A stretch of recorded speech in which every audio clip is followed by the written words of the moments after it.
So welcome everyone back from the lunch break.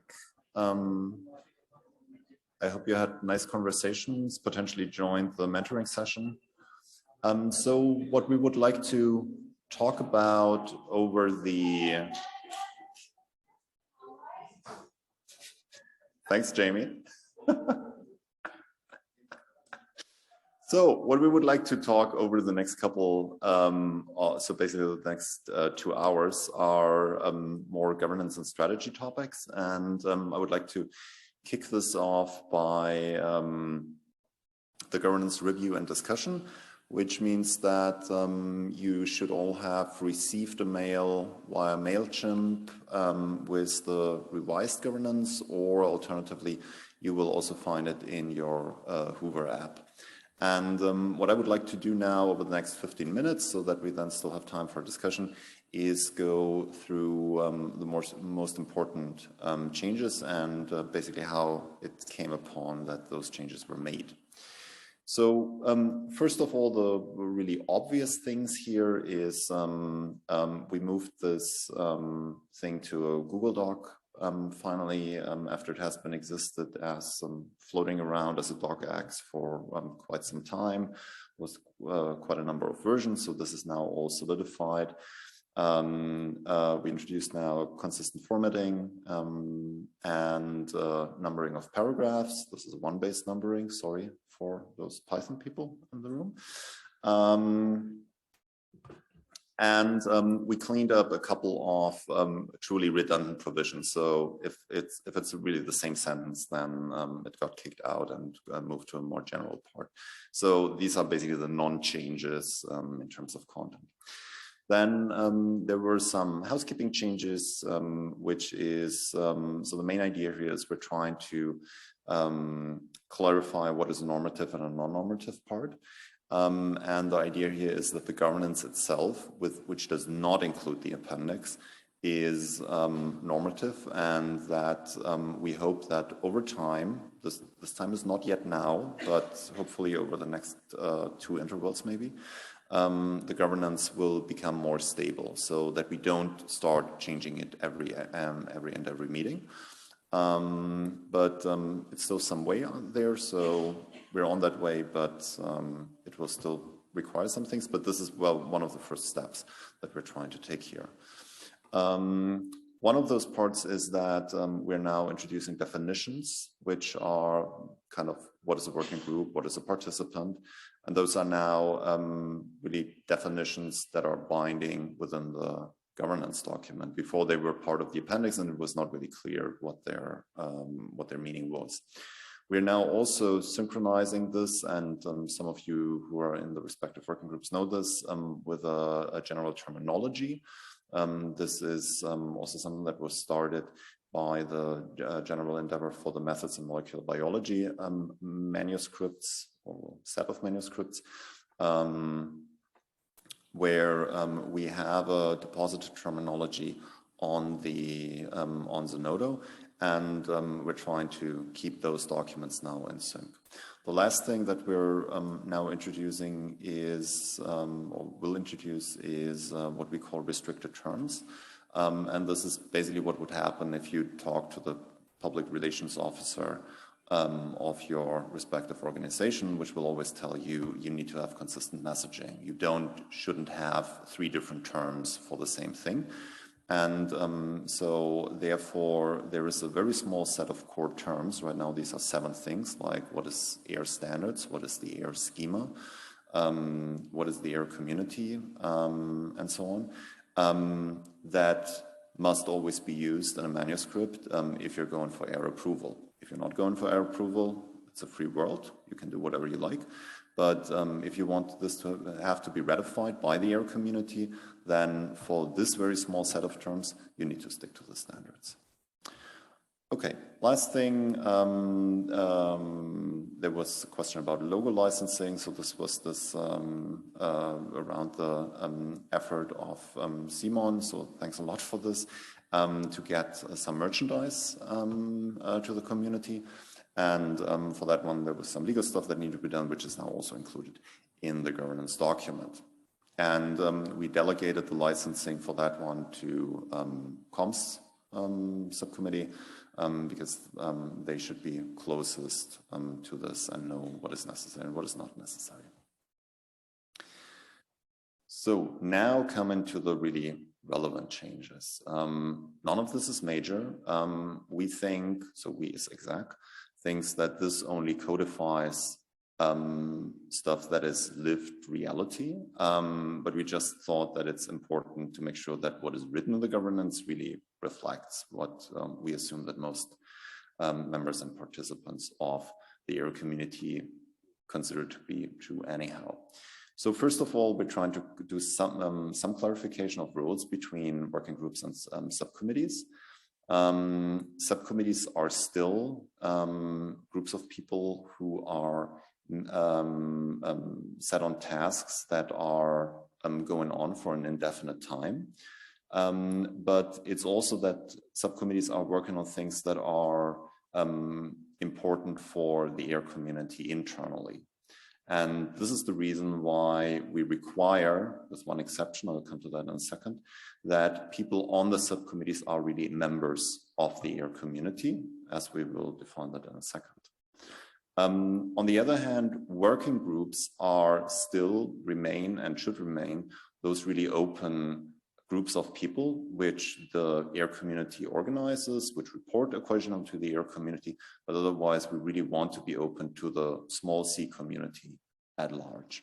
And we're convinced that this is really one of those things that is the core of the AIRR community, and that really has brought us very well through the pandemic, with participants from more than 24 countries spread across 20 different time zones, and still being quite productive, although we had, well, a couple of problems over the last 2 years or 3 years. So, and we think that it's important to preserve that flexibility of the working group. So therefore, there should always be as little interference with what working groups are doing. And because we assume that working groups know by themselves the best where they want to go. However, and this is another thing that the experience of the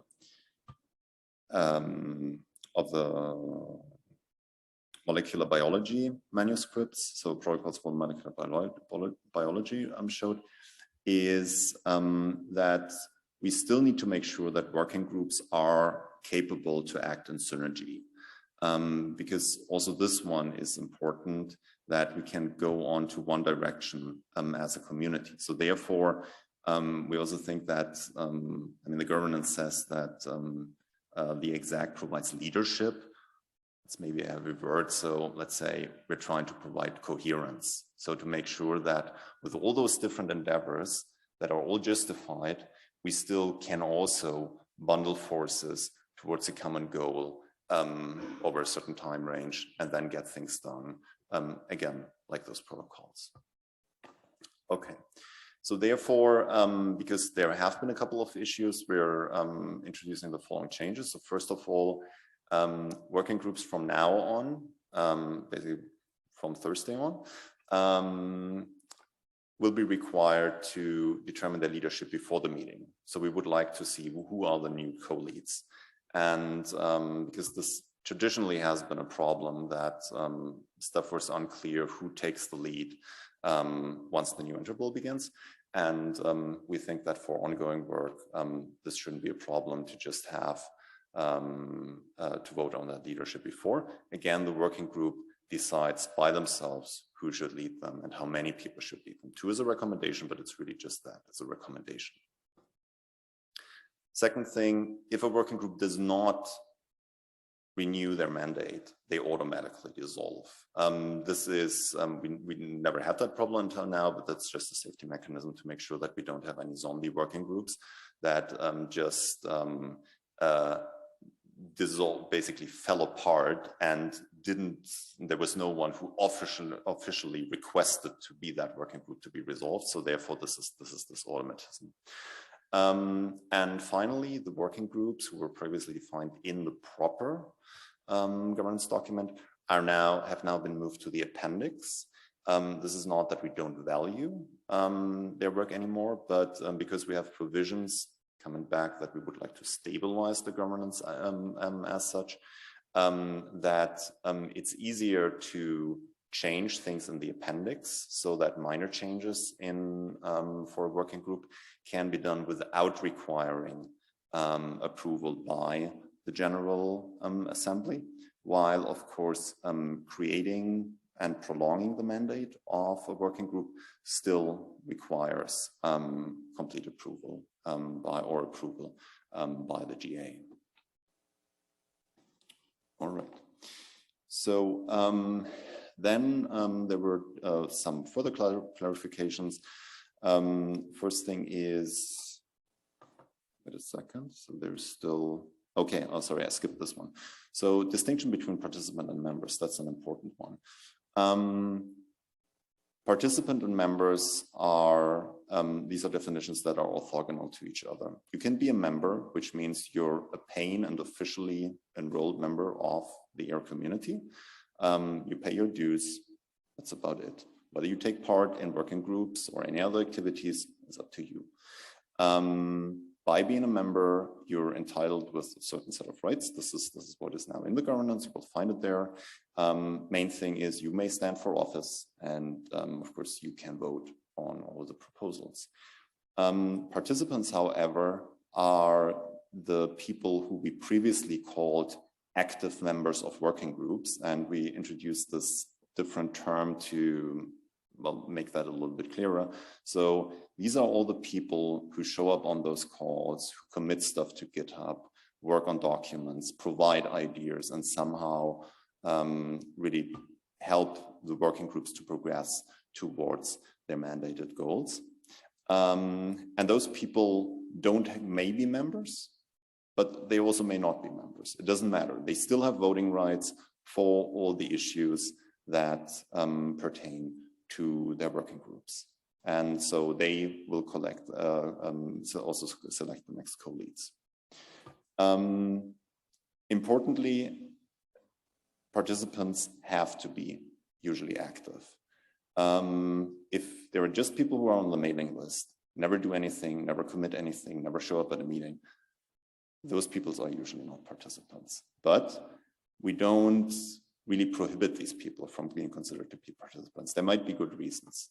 Bad time zone, you might have to teach, might have a family member to take care for, doesn't matter. So maybe there should be room for exemptions, and this is also in there. But by default, and this is also what we clearly say is, passive members, what we previously would be considered passive members, are not participants and therefore don't have voting rights in a working group. They're just interested visitors, and this is fine, but we don't want to give them that elevated status. We don't want to give them an elevated status.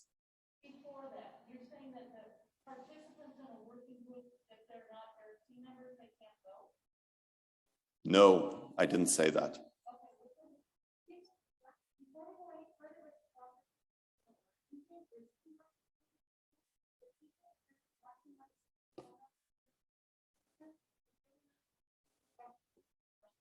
Okay, then let me just clarify this. So participants can vote on working group issues, full stop. It doesn't matter whether they're AIRR-C members or not. If I was unclear about that, I'm sorry about that. I hope that fixes this. Okay, great. Good. So then, final thing, we cleaned up some text about who is an eligible voter for AIRR-C votes. Now, again, this goes back to membership. As an AIRR-C member, you can vote on AIRR-C issues if you are a member in good standing, which means you paid your dues. If you didn't pay your dues, you're not a member in good standing. You might still be a member, but you're not a member in good standing. And with this one, you don't have voting rights and you may not stand for office. The last things are more transactional. So you all know that AIRR-C is part of TABS. So we're a committee of TABS officially. So therefore, the last provisions in the governance are or basically handle what would happen if either TABS or we would like to terminate this. We didn't have a quorum for such a vote before. This is now solved. So there is a 2/3 requirement. So quorum of 2/3 of AIRR-C membership, and 2/3 would need to be in favor to basically cancel that merger and become independent. And final thing was a procedural question about when actually does a proposal that is approved enter into force. And it now says that basically once things are approved, they enter into force immediately. And there is a special provision for how this is handled for online votes. And this is simply that you can have provisions that actually build upon each other. Again, we assume that this is kind of self-explanatory and what most people would expect, but we just wanted to clarify that this is really the case. Okay, so basically those are the changes. You've seen the links.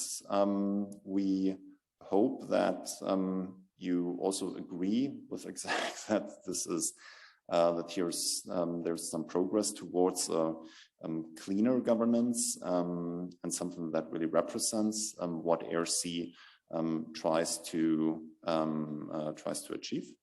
And we therefore would ask you to vote in favor of this, of the proposed governance during the vote that will open tonight.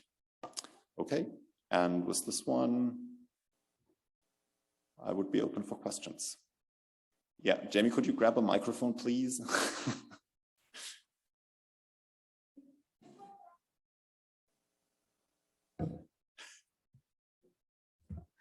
Okay, thank you. Why don't we just put this here? Okay, so yeah, so first of all, when it comes to, I want to just make a suggestion to you guys.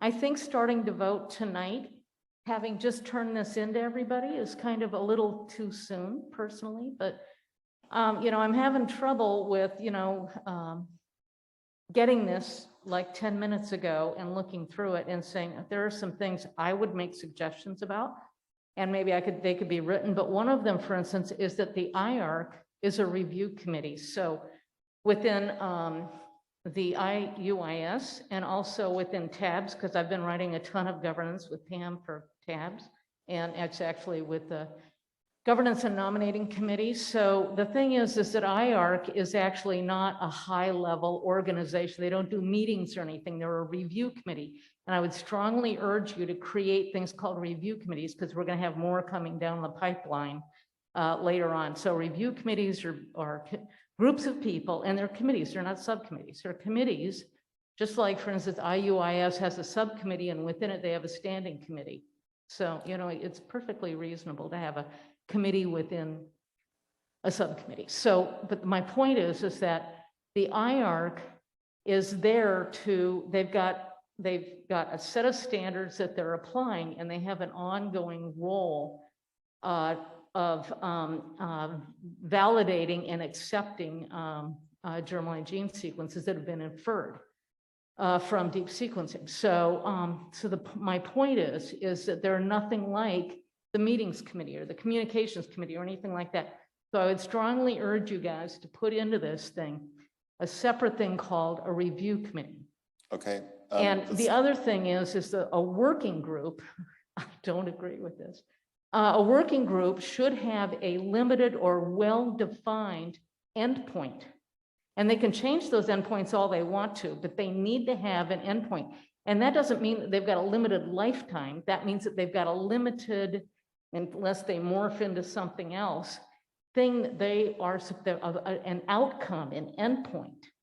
And I think that's not in there, and I think it's really important. And so when I say it's, you know, a working group has a limited lifetime, it's not so much that they've got a limited set of goals, and they're achievable goals. They're not, you know, like we're going to run meetings for the next 25 years.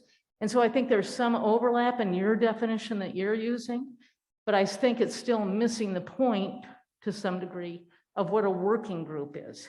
Okay. And let me give you a for instance. And this is again in IUIS, but it's still a good idea, I think. And that is that they've got review committees that review data for, having to do with assigning names to germline genes.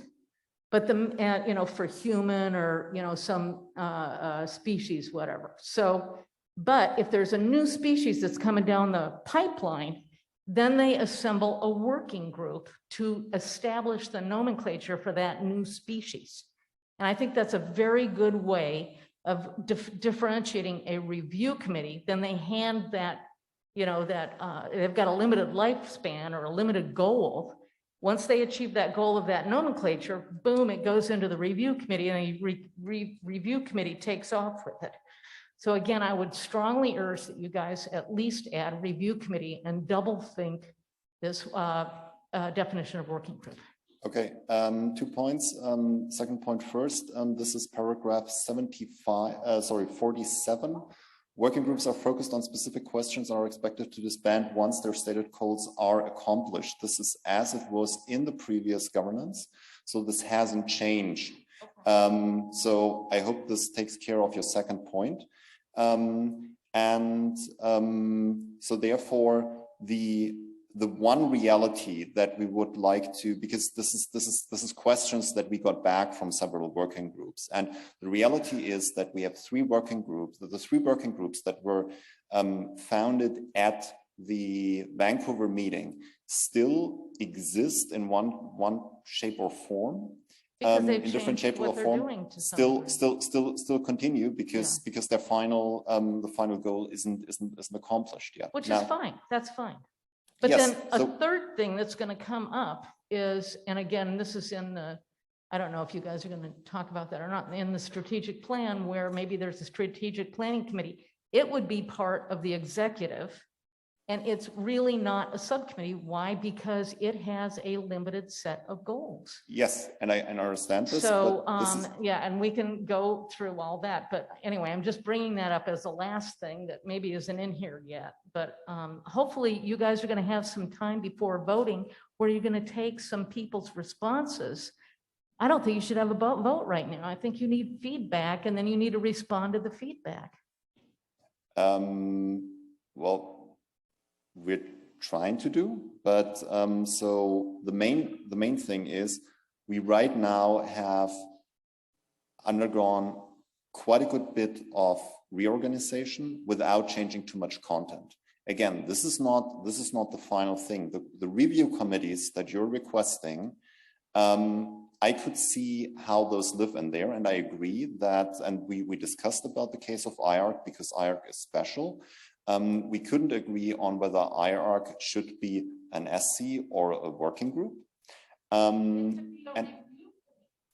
Okay, maybe you see one of those things that we were not in line with is we don't want to have a proliferation of having yet another class of groups of people, because this right now doesn't help when we're trying to solidify the general governance. If we now with this, well, maybe you should have asked people in advance rather than dumping it on them right now. Okay, I'm sorry that it took that time. Okay, this is the text that you're seeing now, has been in existence for, well, maybe a week. And I totally understand. All I'm saying is, why vote on it now when maybe you could get feedback and then think about it for a while and then decide what you want to do? Okay, because the reason why we are asking for a vote, and the reason why we think that it's still acceptable to ask the community for a vote, is because there are no major changes in this. But to people who haven't gone through this and might have seen the old governance, it might seem like a lot of the things have changed. My main point is, with a couple of details, not so much has changed, and this is the main message that I'm trying to. Well, for instance, AIRRC is a review committee, and yet you don't want to call it a review committee. You want to call it a subcommittee, but it's actually a review committee. That's how it got evolved. That's how people thought of it. And now it's turning into something else. Jamie, I agree with you that AIRRC is a special body, and I wouldn't argue with you about whether it should become a review committee or whether we should define something like a review committee. The point is, my goal right now is to make sure that any additional changes we're doing on the basis of a governance that has been agreed to by the community. And this is the point why we're asking for this. When did the community agree to AIRRC being a subcommittee? I would say never. No, sorry, no. Wait a second. AIRRC was a subcommittee in the version of October 2020. If you can prove me wrong on this one, we can discuss. But AIRRC is in there, and this is what the community voted on. So we now have a special provision on this one. We discussed about whether AIRRC should actually be a working group or not. We didn't have the time to discuss this. No, let me finish this, please. We didn't find the time to discuss this with Mats and William, who so therefore whether it would be possible to transfer to a working group. So therefore, what we did is that there is now a special provision for AIRRC, which tries to capture the special nature of this group, which says that AIRRC, as an exception to the normal restrictions that they would have as a subcommittee, is also capable of taking non-AIRR-C members in there, because we think that this is very important for their mission. That they cannot ask people to become AIRR-C members first because they ask for their advice. So, and with this one, we think that we have captured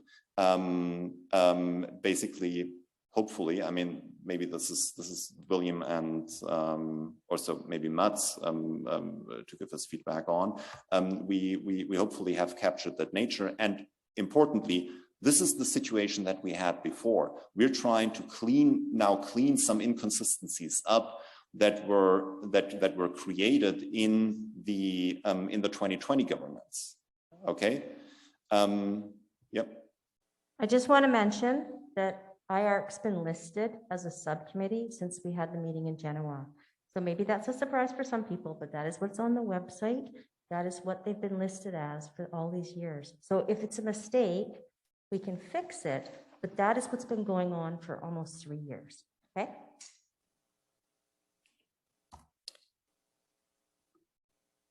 What you're saying is AIRRC does not have to be composed of solely AIR community members, because that's another huge problem. And again, I would urge you to create the what this actually is, which is a review committee, which is happening in 2 other places, including within tabs. So, yeah. Yes, and again, Jamie, I don't want to block the idea of introducing review committees, and then we can see whether AIRRC fits into this definition. The main point is that we didn't want to have anything on top of the pre-existing governance of 2020 before we have the cleanup that we now did.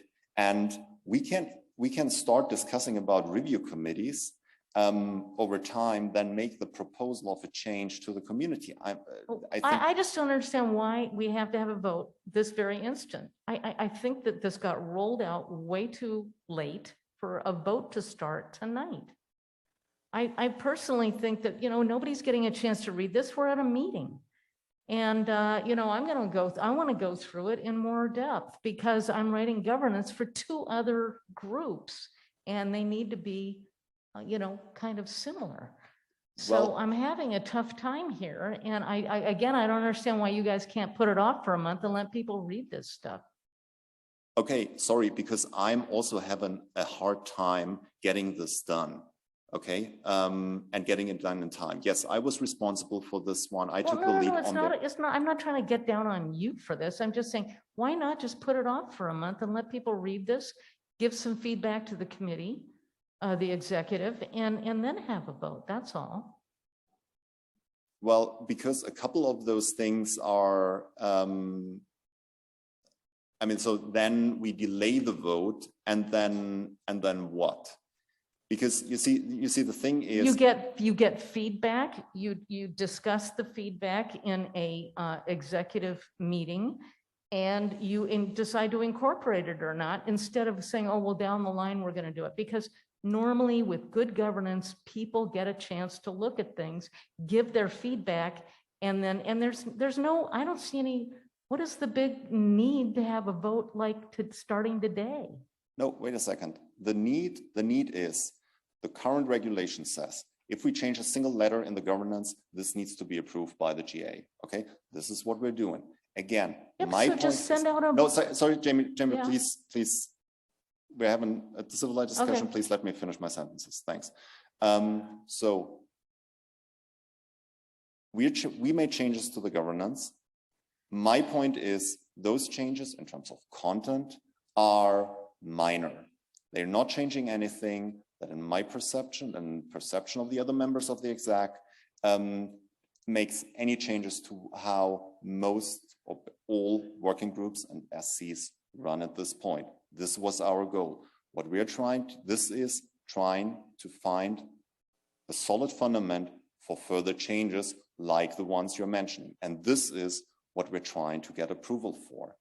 If we have, and so next thing, yes, the vote is starting this evening.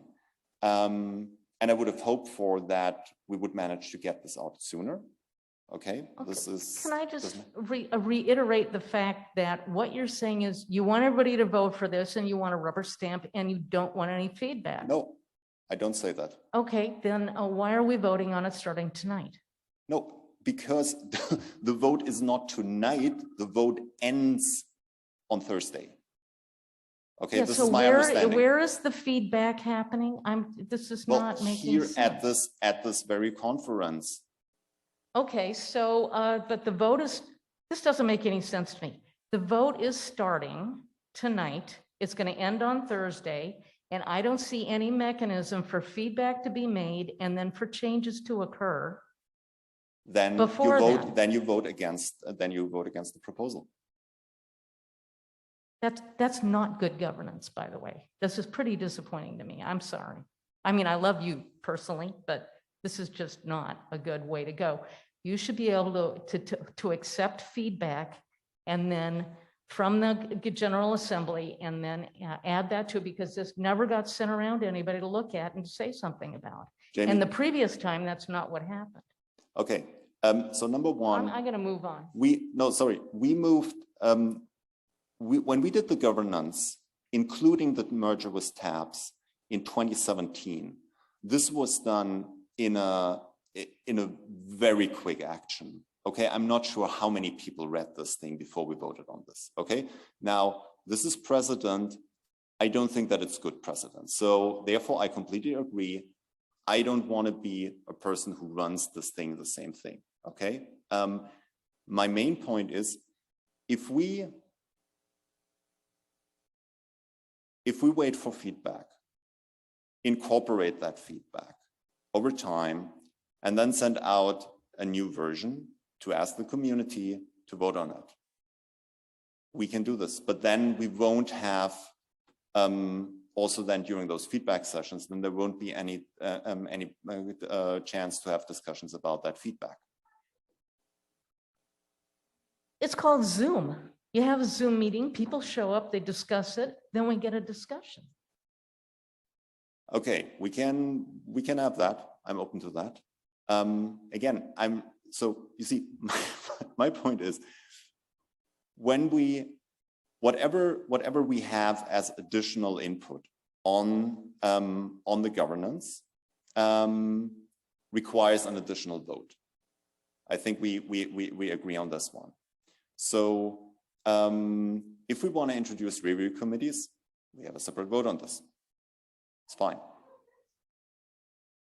I think you put off the vote, you have a discussion, people give you feedback, you may or may not, as the executive, I don't know who's putting all this together, it's you by yourself, probably, and then you have a vote on that. you know, after having a discussion that's open, after people have read this Okay, stuff. Maybe why- it's only 3 other people that actually care enough to do this, but it just seems this is a little, you know, ahead of itself. The cart is getting put before the horse here a little bit. And you've done a wonderful job, by the way. I'm looking at it. It looks great. But it needs a governance process that is, you know, democratic and it includes feedback. And that's not happening right now, which is not the AIR way. AIR way, get it? Okay, so, but anyway, that's, I mean, I've said enough. So, but I would just wish you would rethink this. Maybe take a poll right now. I mean, maybe everybody's ready. You know, they're like, sure, I'm going to vote on this and I haven't read it. It's good. We trust you. It's good. So maybe you should ask these people right now what they want to do. I don't Okay, know. you see, I'm not asking anyone to vote on anything which he or she hasn't read. Okay, that's very clear. In my perception, there is. It's given. Sorry. It's not just simply read, it's read and given you feedback, given an opportunity to give feedback. Any committee in most places, they can't move ahead until they've asked for feedback. You guys never ask for feedback. You want to just start the vote and have it over on Thursday because if you can't respond to feedback, there's no point in asking for it. Yes, but you see, we don't have right now. I mean, either we blow the whole thing off, we revert back to the old, In a governance. month, right? Sorry? You know, people can read this at the end of the week or whatever, throw a Zoom, have some discussion, and then send it out then. I mean, it's putting it off by a month, the vote. It's really not that hard. No, it's not hard. The problem that we're facing is that there are a couple of unresolved issues in the 2020 governance. So, And we've done fine for 2 years with those unresolved issues. So if you wait a month to resolve them, what is the problem? well, my problem with that on a very formal level is that I think we shouldn't do things that are not in the governance. And For another month, really? well, this is the General Assembly that we have.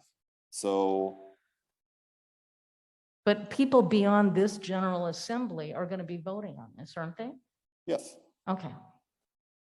So I mean, this is what I mean. The people who are present online and here in person who are AIRR-C members. That's right. So why not wait for them to give you some feedback and then have a discussion of the feedback and then have a vote?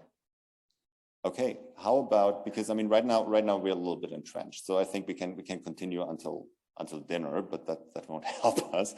So maybe, how about people give us feedback whether they think that they need more time to read this. And if then there is a majority who says, well, I think I wouldn't have to contribute that much and I would be willing to vote on this, then we go ahead. I mean, everyone, let's put it this way, everyone who thinks that this is too strong-armed, who feels disrespected, who has the feeling that there was no chance for feedback and there should have been chance for feedback, and I can, honestly, I can understand that, vote no. Okay, but right now we're trying to clean things up.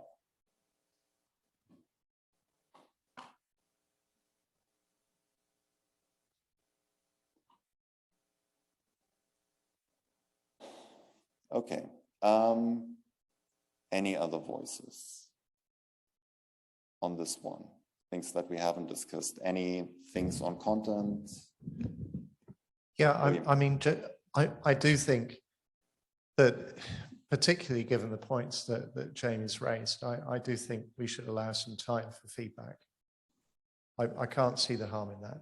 Why can't we say, you know, we'll have a 2-week session for you to take feedback and then have the vote following any changes you choose to make at that point?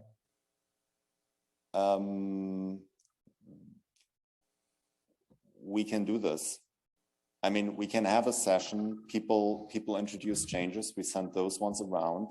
The question is a little bit, so you see, my main concern is that this then becomes a very small group of people requesting those changes.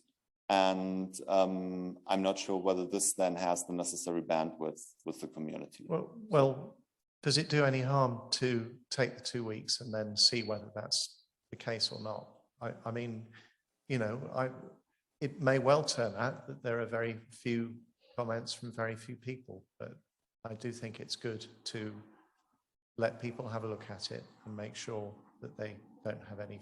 Sure. I mean, honestly, again, I'm completely open to this. You see, my main point is formally, we have an issue with a couple of things that are unsolved. AIRRC is one of those. Okay. I assume you have members who are not AIRR-C members. The current governance, I'm not 100% sure about this, but current governance says this shouldn't be the case. So we're continuing with this one. Again, this is one of those things that I hope to resolve. And again, if there would have been any relevant content changes in this one, we wouldn't put this before you. We're not trying to topple anyone. So this is the reason why for me it's more a two-step procedure. And then if there is additional feedback we need, we can include that. Well, that's my feedback to you anyway. I don't see that it does any harm to do it. And I don't think there's any need to characterize that, you know, in any way. It's just been asked for. I think it's reasonable that we take the time to do it. Okay, then just to get a quick overview. So who thinks that they would like to have another, let's say 2 weeks to go through this and then vote on that? Please raise your hands. Okay, who thinks that they need another 4 weeks to do this? Okay, so 2 weeks should be enough, so we should be fine time-wise. Who thinks that they would be willing to vote on this basically on Thursday, given the text that they have, without making any changes to this? No, sorry. So that's a valid question to ask. I know you're asking that question, but I want to add to it that would be without knowing any of the feedback that other people are trying to make. Okay, this is not a binding vote. I'm trying to get an impression on.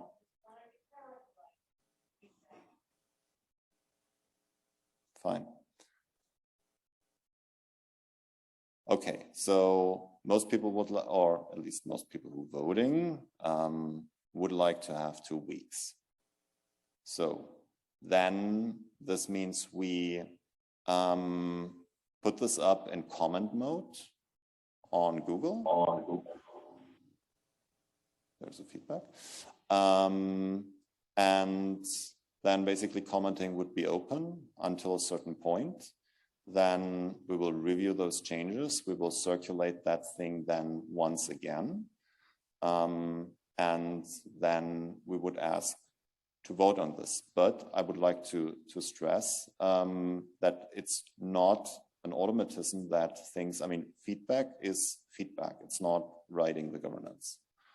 So we'll take all that in, but it doesn't mean that every letter will be in the final document. So does that mean that in the feedback, they can't then give you a written addition or change suggested in the feedback? You want it in the comment boxes, right?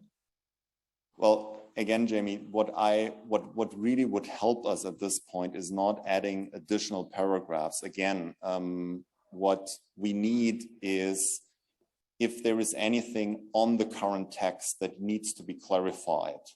But that is then restricting the feedback. There may be something missing altogether.